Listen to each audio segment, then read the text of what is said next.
Here with Northwestern State head football coach Brad Laird, the Demons coming off a 44-27 loss to Southeastern. The coach was honestly probably a lot closer than the score indicated, and I think sometimes those late scores change things, but you found a lot of good even in a tough defeat. Yeah, you go back and what you think you see live sometimes when you go back and watch film, you don't know, is it exactly what you saw? Man, our guys played hard. And played hard for 4 quarters. I think there was, some unfortunate circumstances, given Southeastern credit, that happened that they took advantage of and ultimately were able to pull away late. But, I mean, you look at 40 minutes of that football game, really 36 to be exact.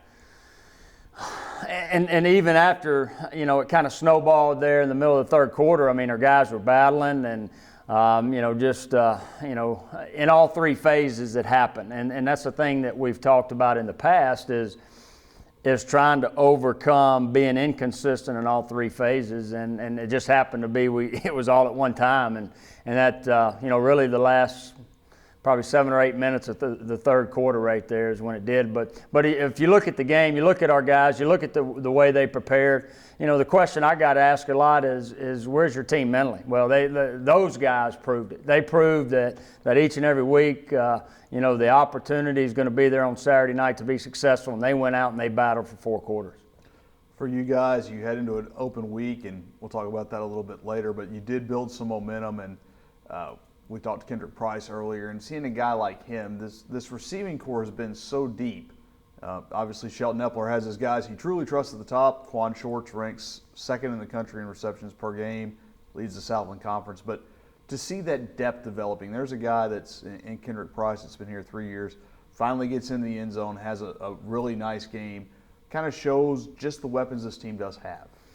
Well, that's one of the things that I think that we've talked early when we talked about receivers based off what we lost. Coach Slaughter's really done a good job of bringing those guys around. I mean, we've talked about you talk about the ones that you talk about, the Aquiles and the Quans, and, but guys like a Tanner Ash that we talked about earlier, like a Kendrick Price that has stepped up. And, those guys, day to day are held accountable. And when their opportunity comes on Saturdays, they're able to take advantage of it. So, it's good to see what Kendrick Price has, as he's continued to get to that position is what, to me, is what I like as much as the touchdown is how he got there. And like I said, a credit to Coach Slaughter and the way he holds those guys accountable day in and day out. I think one of the more remarkable things was through 4 games, neither you nor your opponent had fumbled a football. You finally get 2 turnovers that way, 2 strip sacks, 2 blitz sacks, sack fumbles rather. Good to see that side. Now it's just converting. You did convert on one, you weren't able to convert on another, but steps forward in that direction. Yeah, I think we won the turnover battle 2-0. Continue to do those good things. We were 4 or 5 in the red zone. One thing that we talked about offensively last week, defensively, like you talked about, able to get a couple of those sack, cause fumble, big 4th down stops. Keep doing those things. And the scoreboard is going to be where it needs to be. That's the thing that we got to continue to stay focused on. And if you look at the impact of this game, there's a lot of things you can go back to. We traded punches there in the first half, had the fake punt. Great call by Coach Lucas there at that particular time, and we get down there on a 4th and 1, and they said we didn't make it, so we moved on. Then they come back and score, but then we respond, and then I think really the 15-play, 72-yard drive there at the end of the half to tie the game up, was really good to see. And then you come out after halftime. We want to start fast before the game, and I thought we did coming out after halftime. We get the sack fumble. We don't get any points. That's when we forced a 4th down defensively again. Then we get a pretty good drive offensively and get 3 out of it. And then that's kind of, we got the holding on the kickoff return. It kind of snowballed from there. But, good to see a lot of those things that we haven't seen the first 4 games. We continue to do those and be consistent with that collectively. The scoreboard's going to change. You talked about that 15-play, 72-yard drive that took up the final 4:37, I believe, of the first half.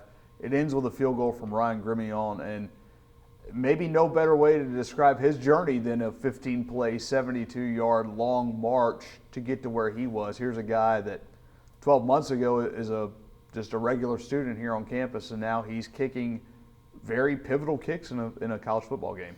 Yeah, he when he came out of high school, the opportunity at that particular time to be part of the 115 wasn't there. I talked to him about being in school, the opportunity in the spring. Coach Selfo kind of handles the walk-on program, and sure enough, Ryan Grimian came out for that. Even though he went through the drills, as a kicker, he really didn't have to. But we didn't have a kicker that spring. This past spring, and so he was our kicker, and we kept him on. It was one of those, do we have a spot for him in the 115 in fall camp, and we did, and so just a guy that shows up every day and works, and the opportunity presented itself, and what better way with 2 field goals? We hadn't had a field goal all year, and for him to get 2 in one game, those points are huge and will continue to be huge moving forward. And I think I saw Teddy Bridgewater say this after the game last night. Up to this point, he had no stats, but he was winning in life. I mean, what an awesome statement. Whether you have stats, you don't have stats, and I see that in Ryan, who has not kicked and had not that opportunity and no stats, but just continue to win on the field, off the field, and good things happen. And much like we talked Kendrick Price catching his first touchdown, it's those guys who are ready to be that next man up. I know something, again, you preach to this team, and we'll get into this just in the next question, but to be ready and to be accepting of your role. Well, I mean, if you look at some of the guys that are getting competitive snaps, you better be ready to play. You better be ready to go, because you never know when your time's going to be called. I mean, you look defensively at some of the guys that weren't able to participate Saturday or even the previous Saturdays, and guys that have had to be ready. I go back to Houston Baptist. We have 2 offensive linemen that go out early. Those other 2 guys, have to be ready, and it shows when they get on the field whether they've prepared themselves from a standpoint at practice, mentally and physically. Well, we talked about getting healthy the bye week. At least from that standpoint, I know you wanted to go in and on win. That didn't happen, but now a chance to kind of get healthy and maybe not relax a little bit, but take some of the load off some of the guys. Well, I think we've got to prepare ourselves to continue to get better, because we've improved the last couple of weeks, and it's going to happen on the scoreboard. We got to get some guys healthy first and foremost, but second, we got to get better between the white lines on the practice field. We're going to compete. We're going to compete against each other. We're going to find a way to get better. We're going to do self-scout in all 3 phases to make sure, from a coaching standpoint, we got the right personnel on the field. From a coaching standpoint, what we're having success with in different situations. So, it allows you to do a lot of different things besides between the white lines. But this football team has to go out and prepare and continue to get better Tuesday, Wednesday, Thursday. One of those rare Saturdays during the season where you're not playing. What does Brad Laird do on a Saturday when the Demons don't play during the season? I watch football, relax at the house. I love to get the grill going, and hopefully it's a pretty sunny day. But sit back and relax and watch college football. Any game you got your eye on this week? Couldn't tell you who's playing. All right. Well, Coach, thanks so much.